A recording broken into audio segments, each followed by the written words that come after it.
Kita menukil satu hadis Nabi SAW, hadis tentang bagaimana keadaan umat hari ini. Hadis, yushikul umamu an tada'a alaikum kama tada'a al-akalatu ila qas'atiha. Umam itu orang-orang kafir, mereka sudah saling menyeru untuk ngeroyokmu seperti orang lapar ngeroyok hidangan yang ada di nampan.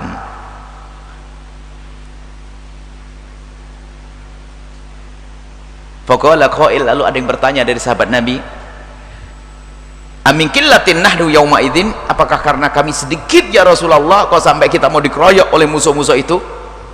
La bal antum yauma idzin katsir, kamu banyak, walakinnakum, akan tapi kamu itu hutsaun kahutsa'is saili, akan tapi banyak tapi kayak busa untuk enggak berbobot, kayak buih yang dibawa oleh air, enggak ada kekuatan. Wala yanzi'anna Allah, dan sungguh Allah akan mencabut min suduri aduwikumul mahabata minkum, Allah akan cabut wibawamu di hadapan musuh-musuhmu. Ini kebayang hari ini kita kayak untuk, kita tidak bisa menjaga kemuliaan Islam sehingga orang luar Islam merendahkan, ya orang Islam gampang, bayarin beres. Digeser waktunya aja, nggak sholat, buka aurat, nggak punya wibawa. Wala yaqdhifanallah fi qulubikumul wahna, dan Allah akan setelah itu akan menitipkan di hati orang-orang ini, di hati kita, orang beriman ini, orang muslim, al-wahn. Apa itu wahn? Hubbud dunya wa karahiyatul maut, cinta dunia dan takut mati. Takut mati bukan mati kelekak begitu, takut nggak dapat rezeki, takut pangkatnya turun, takut. Lah kalau sudah begitu rendah dia, untuk ngejar jabatan saja agama dijual. Saya ingat seorang gubernur itu memberikan ceramah muqaddimah.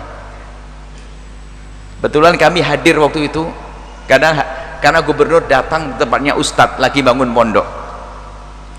Kalimatnya nyelekit tapi enak, cuman ngomong semoga pondok ini nanti bisa berjaya dan semoga kiainya bisa merawat pondok dengan benar, sebab hari ini banyak kiai meninggalkan pondok nyari kursi. Itu omongan sederhana, saya masih ingat waktu itu, terngiang-ngiang kalimat itu. Kiai pada senyum di situ.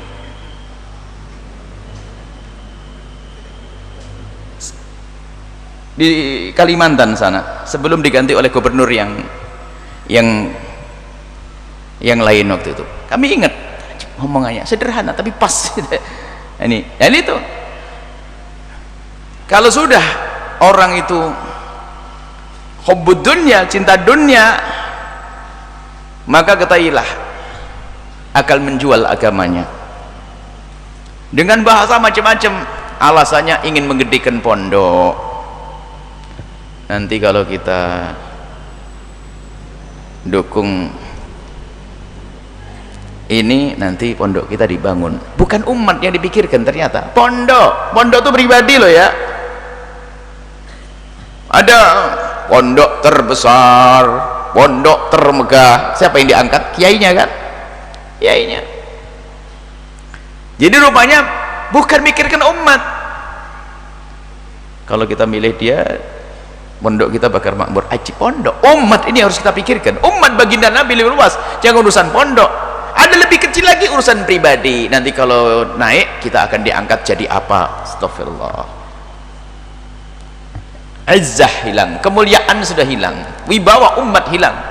Kenapa? Hubbud dunya cinta kepada dunia. Kalau sudah cinta dunia mesti karahiyatul maut, takut mati. Bukan mati jihad, jihad dia takut. Kalau mau jihad takut mah mending di belakang aja deh, cari aman, hingga pada akhirnya urusan dunianya, menjual agama, meninggalkan kemuliaan yang selama ini ditekunnya demi mencari rupiah, demi mencari jabatan, mencari harta. Nah ini kalau sudah masuk hubbud dunya, lihat semakin rendah karena apa? Tomak, ada rakus di dalam hatinya, lihat semakin rendah. Biarpun semula dia mulia, orang katanya mulia, kalau sudah berebut urusan ini akan rendah seketika itu juga. Hari ini dimuliakan di sebuah tempat misalnya, cuman karena dia berebut. Kata Imam Syafi'i,